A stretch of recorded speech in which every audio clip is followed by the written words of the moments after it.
ગાંધીનગર હવે માત્ર green city જ નહીં પરંતુ ઝીરો વેસ્ટ મોડલ તરફ મક્કમ ડગ માંડી રહ્યું છે।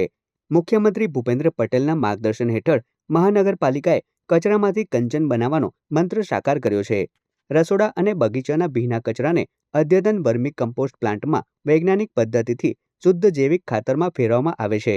મહાનગરપાલિકા સંચાલિત આ પ્લાન્ટમાં રહેણાંક વિસ્તારો, હોટલો અને માર્કેટનો ભીનો કચરો એકત્ર કરવામાં આવે છે।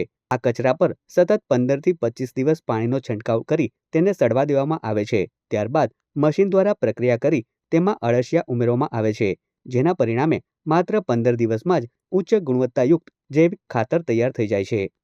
કિચન વેસ્ટ, ગાર્ડન વેસ્ટ છે, બગીચા વેસ્ટ છે, પછી વેજીટેબલ વેસ્ટ છે। આનું એક મોટું હીપ બનાવવામાં આવે। એની અંદર અમે હીપ બનાવ્યા પછી 10, 15, 20, 25 દિવસ સુધી પાણી છાંટકાવ કરીને સડવા દઈએ છીએ। ત્યાર પછી અમે પીઠની અંદર લાવીએ છીએ। પીઠની અંદર લાવ્યા પછી એનામાં અળસિયા મૂકવામાં આવે છે। અળસિયા મૂક્યા પછી 10, 15 દિવસ પછી ખાતર તૈયાર થઈ જાય છે। આ પ્લાન્ટ રોજના આશરે 100 મેટ્રિક ટન કચરા પર પ્રક્રિયા કરી વાર્ષિક 2000 ટનથી વધુ ખાતર ઉત્પાદન કરવાની ક્ષમતા ધરાવે છે। આ ખાતરનો ઉપયોગ માત્ર શહેરના બગીચાઓ કે નર્સરીઓમાં જ નહીં પરંતુ ઉત્તર ગુજરાતના ભિલોડા સહિત અનેક વિસ્તારોમાં ખેડૂતો પણ હોંશે હોંશે કરી રહ્યા છે।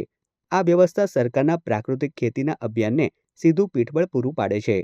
વર્મી કમ્પોસ્ટ પ્લાન્ટની કેપેસિટી જે છે એ વાર્ષિક 2000 ટન કરતાં પણ વધારે છે અને ઉચ્ચ કક્ષાના અળસિયાવાળું ખાતર આ વર્મી કમ્પોસ્ટ સાઇટ ઉપરથી ઉત્પાદન થાય છે અને એને ગાંધીનગર શહેરના લોકો અને આજુબાજુના ખેડૂતો અને મારી જાણ પ્રમાણે ભિલોડા અને ઉત્તર ગુજરાતના ખેડૂતો પણ એની ખરીદી કરે છે। ભવિષ્યમાં આ જૈવિક ખાતરનું વ્યાવસાયિક બ્રાન્ડિંગ કરીને મહાનગરપાલિકા પોતાની આવક વધારવાનું પણ આયોજન કરી રહી છે।